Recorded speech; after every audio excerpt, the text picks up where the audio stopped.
नमस्कार, मैं कैलाश आज आपके समक्ष भारत को सुदृढ़ लोकतंत्र बनाने के लिए प्रत्येक वोट आवश्यक है, इस पर अपना वक्तव्य देने के लिए प्रस्तुत हूँ।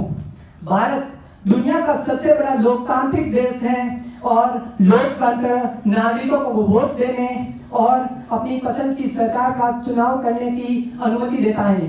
भारत में प्रतिनिधात्मक लोकतंत्र को अपनाया गया है और यहाँ बहुदलीय शासन प्रणाली और सर्वाधिक वोट पाने वाले की जीत के कारण प्रत्येक वोट अत्यधिक महत्वपूर्ण है, जिससे योग्य उम्मीदवार का चुनाव किया जा सके और लोकतंत्र को सुदृढ़ किया जा सके। प्रत्येक वोट प्रजातंत्र की नींव को मजबूत करता है। एक एक वोट हम सबके भविष्य के लिए अहम है। एक वोट न जाने कितने बच्चों के भविष्य का निर्माण करेगा, एक वोट न जाने कितने घरों में चूल्हे जलाएगा और एक वोट न जाने कितने शहरों पर मुस्कान लाएगा। पर अफसोस की बात है कि हम एक और भारत को दुनिया का सबसे बड़ा लोकतांत्रिक देश कहते हैं तो दूसरी ओर हम मतदान का महत्व भूल रहे हैं। मतदान के दिन मिले अवकाश पर या तो हम कहीं घूमने चले जाते हैं या फिर घरों में बैठे रहते हैं। हम कुछ लोग कहते हैं कि हमारे एक वोट से क्या फर्क पड़ेगा। मैं उनको बताना चाहता हूं कि 2004 के चुनाव में कर्नाटक विधानसभा के AR कृष्णमूर्ति मात्र एक वोट से चुनाव हार बैठे थे। 2008 के चुनाव में कांग्रेस के वरिष्ठ नेता CP जोशी मात्र एक वोट से अपनी सत्ता नहीं बना पाए थे।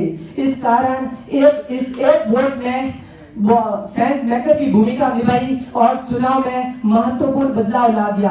कुछ लोग जाति के नाम पर, कुछ लोग पैसों के लिए, शराब के लिए अपना अमूल्य वोट बेच देते हैं, जिसका खामियाजा योग्य उम्मीदवारों को और भारत के लोकतंत्र को भुगतना पड़ता है।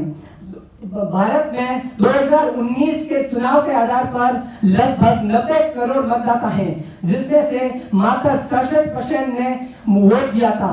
यह बहुत बड़ी दुर्गति है कि भारत जैसे बहुत बड़े लोकतांत्रिक देश में अधिकांश मतदाता वोट देने ही नहीं जाते। यदि आपको उम्मीदवार पसंद नहीं है तो भी हम नोटा का उपयोग करके अपना मत का सफलतापूर्वक उपयोग कर सकते हैं। जिस तरह पानी की हर एक बूंद ताकतवर महासागर का निर्माण करती है, हर एक ईंट एक मजबूत इमारत का निर्माण करती है, उसी प्रकार हर एक वोट एक सुदृढ़ लोकतंत्र का निर्माण करती है। अब्राहम लिंकन कहते हैं कि मतदान के माध्यम से ही वास्तविकता में लोकतंत्र को अनुवादित किया जा सकता है। पर यदि लोग इसी कारण मैं अपना अंतिम वाक्य कहना चाहता हूं कि प्रत्येक व्यक्ति को अपना अमूल्य वोट का महत्व समझना होगा और लोकतंत्र को सुदृढ़ बनाना होगा। जय हिंद, धन्यवाद।